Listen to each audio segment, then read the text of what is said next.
Friends, welcome to Sharu's kitchen. ఈరోజు వచ్చేసి మనం పర్పల్ ఫ్రై చేద్దాం. ఆల్రెడీ నేను ఒకసారి చూపించాను, కానీ ఈసారి మళ్ళీ మీకు ప్రాసెస్ అంతా చూపిస్తాను. ఇలా సన్నగా కట్ చేసి పెట్టేసుకోవాలన్నమాట. కొంచెం ఆయిల్ వేసేసుకొని ఇప్పుడు పాన్ హీట్ ఎక్కింది కదా, ఇప్పుడు కొంచెం ఆవాలు, జీలకర్ర జస్ట్ ఇలా చిటపట్లాడేదాకా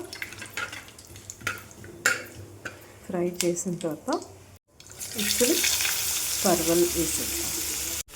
ఇది యాక్చువల్గా 1/2 కిలో అనమాట నేను తీసుకున్నది.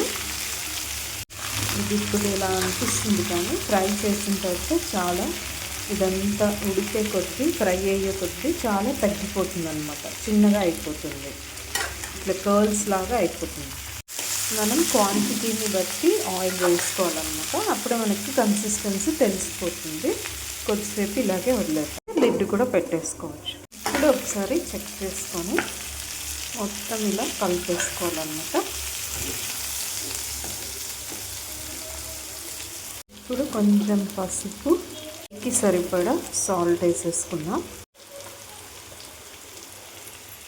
ఒక్కసారి కలిపేసుకొని కొంచెం అల్లం, ఎల్లిపాయ, కొత్తిమీర వేసి నేను మిక్సీ పట్టేసుకొని ఇలా పెట్టేసుకుంటాను అనమాట. ఒక్కసారి ఇలా కలిపేసుకుందాం.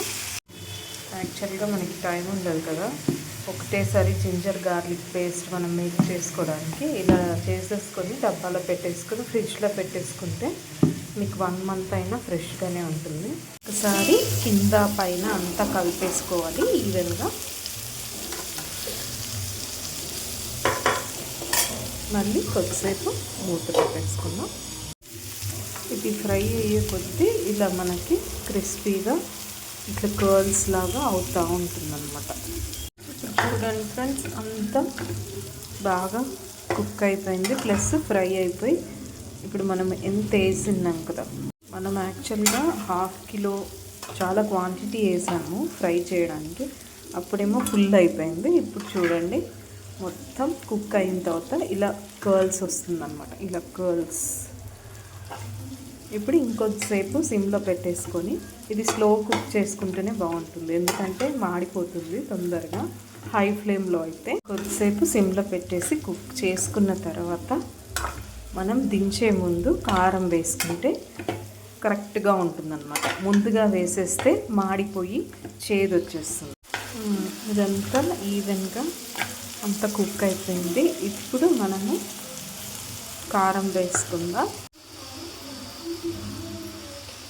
ఆల్రెడీ సాల్ట్ మనం సరిపడా వేసేసుకున్నాం కాబట్టి కరెక్ట్గా ఉంటుంది. ఒకసారి మీరు కావాల్సైతే టేస్ట్ చేసేసుకోండి. కారం వేసాం కాబట్టి జస్ట్ ఒక్క సిమ్లో 2 సెకండ్స్ అలా పెట్టేసుకుందాం. ఇలా చెక్ చేసుకుందాం.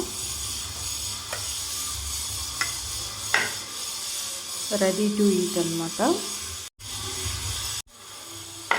ఇది యాక్చువల్గా వేడి వేడి అన్నంలో కలుపుకొని తింటే ఇంకా అసలు వేరే కర్రీస్ కూడా ఏం అవసరం లేదు, అంత టేస్టీగా ఉంటుంది.